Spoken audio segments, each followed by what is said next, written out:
बिस्मिल्लाहिर्रहमानिर्रहीम। हाँ, क्योंकि आपने पूछा है कि जस्टिस काजी फैज़ साहब बेंच में बैठेंगे, तो चीफ़ जस्टिस साहब ने बेंच बनाया है तो सीनियर प्यूनी जज हैं और इतना बड़ा मसाइल है मुल्क में, लोगों के फंडामेंटल राइट्स की बात है और साबिक चीफ़ जस्टिस जवाद ख्वाजा साहब की पटिशन है, तो लाजमी बात है कि काजी साहब को रियासत की खातिर तमाम जजेस को देखना चाहिए। सारे मेरा ख्याल है बैठेंगे और ज़रूर बैठेंगे।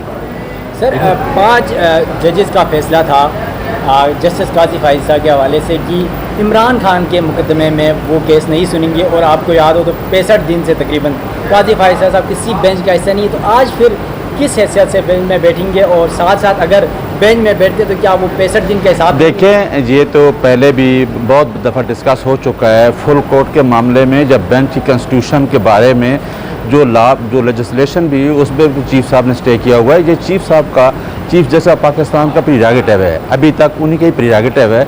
और चीफ़ साहब ने अगर बेंच कॉन्स्टिट्यूट किया है तो अगर कोई जज अपने आप को रिक्यूज़ करता है तो वो तो उसकी मर्ज़ी है।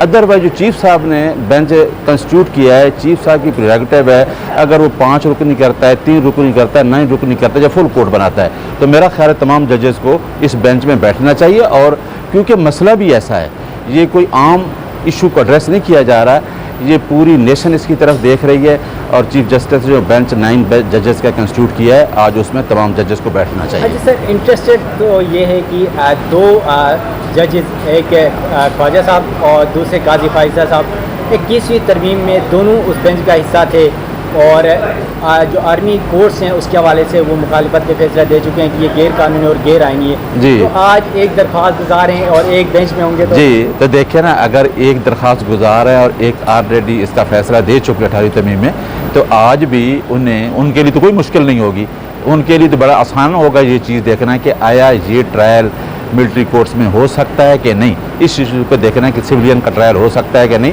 तो मेरा ख्याल है क्लैरिटी है उन पर। काजी साहब तो माशाल्लाह इस तरह के पहले भी फैसले दे चुके हैं, तो इस बात में कोई अबहम तो नहीं है, उन्हें इस पर बैठ के फैसला देना चाहिए, क्योंकि इस टाइम पूरी कौम जो है, पूरी लोगों के जो फंडामेंटल राइट्स इन्वॉल्व हैं, पूरी कौम सुप्रीम कोर्ट की तरफ देख रही है और सुप्रीम कोर्ट ही वाहिद इदारा है जो कौम की उम्मीद है और उसको कौम की उम्मीदों पर पूरा उतरना चाहिए। लोग इंडिपेंडेंट जुडिशरी का इसी वजह से कहते हैं। आपको याद है, मैं प्रेसिडेंट था बार का 2009 में, इस इस्लामाबाद बार का, तो हम तमाम जो जजेस जो बैठे हैं ये अदलिया की तहरीक में रिस्टोर हुए थे, चाहे चीफ जस्टिस उमर अता बंदियार साहब हैं, चाहे एजाजुल एहसन साहब हैं, चाहे मुनीब अख्तर साहब हैं, चाहे काजी फैज़ साहब डायरेक्ट चीफ जस्टिस है, जाजा अफरीदी साहब, ये तमाम लोग लैर्स मूवमेंट में बहाली थी। और लैर मूवमेंट क्या थी? उस टाइम भी अनकॉन्स्टिट्यूशनल लोगों के राइट्स, अनकॉन्स्टिट्यूशनल एक्ट हो रहे थे, उस अनकॉन्स्टिट्यूशनल एक्टिविटी के ख़िलाफ़ हम लोग सारे वो कला खड़े हुए और ये जुडिशरी बहाल हुई। और जुडिशरी पे सबसे बड़ी जिम्मेदारी है, जुडिशरी, इंडिपेंडेंट जुडिशरी पे सबसे बड़ी जिम्मेदारी है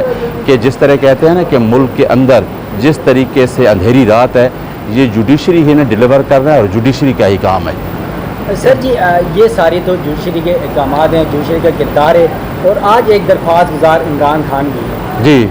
मीडिया के अंदर इमरान खान को तो नाम भी लेने पर पाबंदी लगाई गई है, तो क्या समझते हैं कि फिर अदालत क्या कर रही है सारा मामला? देखिए ना, आर्टिकल 19A आपकी इस कैमरे के ऊपर पाबंदी लगा सकता है?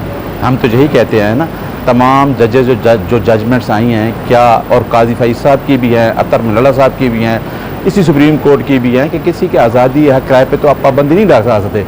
मेरा ख्याल है कि मीडिया पे पाबंदी लगाना कि इमरान खान का नाम न लें या कासिम का अब्बू वो कहकर पुकारे, ठीक है, तो ये बातें गलत हैं। इसी के लिए तो हम कहते हैं कि आज़ाद अदलिया, आज़ाद मीडिया, आज़ाद पाकिस्तान। तो ये आज़ादी होगी, हक की राय आज़ादी, अपनी हर कोई आज़ादी अपनी राय दे सकता है। बाकी ट्रायल में जो चीज़, अगर देखें 9 मई में जो लोग रिस्पॉन्सिबल हैं, हम कभी भी नहीं कहते, जो रिस्पॉन्सिबल हैं उनको ज़रूर सज़ा होनी चाहिए। जिसके रिस्पॉन्सिबिलिटी क्या, कोर्ट्स, सिविल कोर्ट्स, हमारी अदालतें सज़ा नहीं देती मर्डर केसेस में, जब कोई केसेस होते सज़ा नहीं देती। 9 मई के वाक़े की इंक्वायरी जो है, इन्वेस्टिगेशन है, पूरी तरीके से होनी चाहिए। जो उसके मंसूबा साज हैं, जो उसके लायबल हैं, उनको सज़ा ज़रूर होनी चाहिए। हम कभी भी नहीं कहते, मिलिट्री भी हमारा अदारा है, हम उसके साथ उस तरह खड़े होते हैं। आज तक मजबूत पाकिस्तान, मजबूत फ़ौज देखना चाहते हैं, लेकिन ये है कि जिस तरीके से अगर सिविलियन का ट्रायल होगा, कानून आईन, देखिए हम यही बात करते हैं, आइन की बालादस्ती और कानून की हुक्मरानी क्या है? कि तमाम अदारे अपने अपने हदूद में काम करें। यही सुप्रीम कोर्ट कहता है। इलेक्शन के फैसले में भी चीफ जस्टिस ने यही कहा था कि आइन ये कहता है कि 90 दिन के अंदर इलेक्शन होने चाहिए। वो मेरा ख्याल है इसको तो 9 रुकनी, 3 रुकनी, 5 रुकनी जज की बात ही नहीं करनी चाहिए। आपको ही पता है, मुझे ही पता है, पूरी अवाम को पता है कि 90 दिन के अंदर इलेक्शन होने चाहिए थे।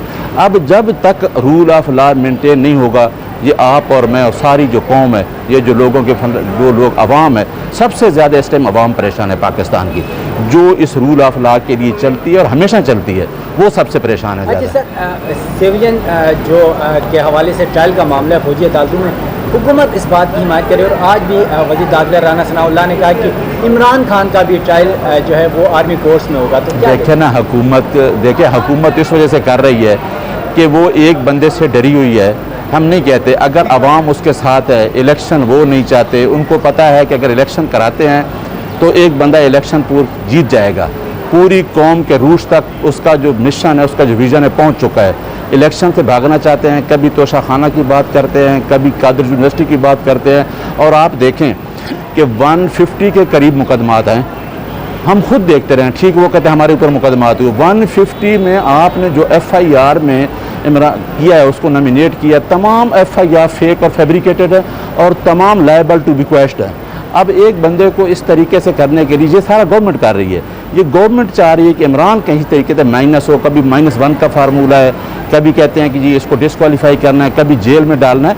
तो ये गलत है। किसी को भी ये जो ट्रायल है, मैं पहले भी ये कह चुका हूँ कि आइन और कानून के हदूद के अंदर रहना चाहिए। जो मिलिट्री लॉ कहते हैं उसके मुताबिक होना चाहिए कि वो किस पे ट्राई होना है, क्या वो सिविलियन के ऊपर ट्राई हो सकता है कि नहीं, इस चीज़ को देखना है। ये कोर्ट देखेगी। और आपने पहले कह दिया कि 18वीं तरमीम में जस्टिस जवाद ख्वाजा जो पटिशनर हैं, जो आपके काजी साहब हैं, ये सारे फैसला दे चुके हैं। और मेरा ख्याल है मंसूर अली शाह साहब बहुत अच्छे जज हैं, जाजा अफरीदी साहब बहुत अच्छे, सारी चीज़ें देखेंगे और कौम की उम्मीदों पर इंशाल्लाह सुप्रीम कोर्ट पूरा उतरेगी।